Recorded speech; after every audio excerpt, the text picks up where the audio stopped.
আসসালামু আলাইকুম। সবাই কেমন আছেন? জানি ভালোই আছেন। বিশেষ করে আমি একটা নিউজ পেলাম। নিউজটা হলো কি, ভারতের রয়ের মাধ্যমে তিল হত্যার বিচারের আওতায় যে কমিটিটা এখনো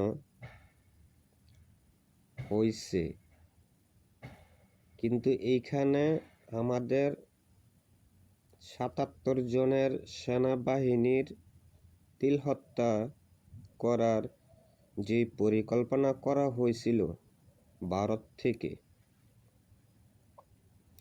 সেইটা দ্রুত হতে হবে। আবার বিশেষ করে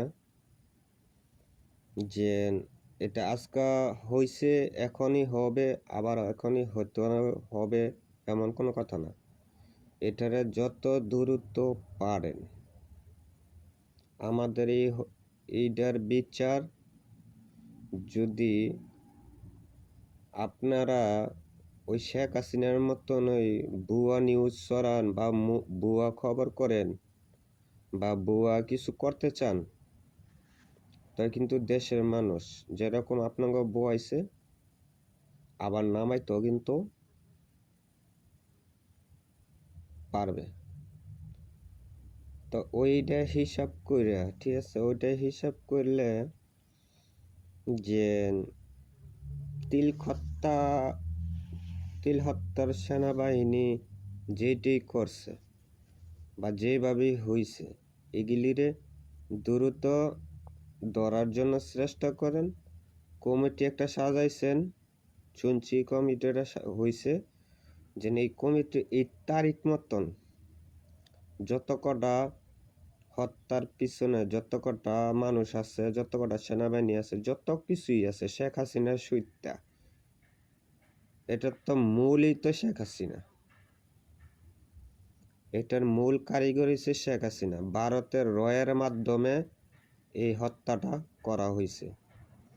তো বিশেষ করে আমিও এইটাই জানতে চাই যে এটা কিভাবে হলো, এটা কি কারণে হলো। এটা তত্ত্ব পুরোটা আমাদের সেনাবাহিনীর কোমর কিন্তু এই হত্যার বিনিময়ে ভেঙে ফেলেছিল। তাই আবার ভবিষ্যতে যেন এরকম হবে যে না হয়, তো ওরকম একটা আইন করতে হবে যে আমাদের সব কিছু দিয়া দেশের সুরক্ষা রাখার জন্য আমাদের সেনাবাহিনী, বিডিআর বাহিনী, ওই বিডিআর বাহিনীকে আমরা যেরকম ভারতের রয়ের মাধ্যমে বা ভারতের কথা মতন আমরা যেরকম হত্যা করতে পারছি, যদি এটার মধ্যে যদি ভারতের কিছু থাকেও, তারপরও আমি একটা কথাই বলবো, যদি ভারতের মধ্যে যদি যেই থাকুক, ভারতের মধ্যে যদি যেই থাকুক, এটা আমাদের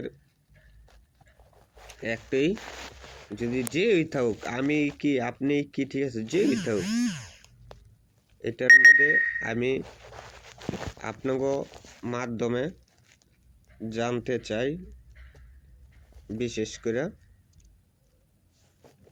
এটা যেভাবেই হোক হতে হবে।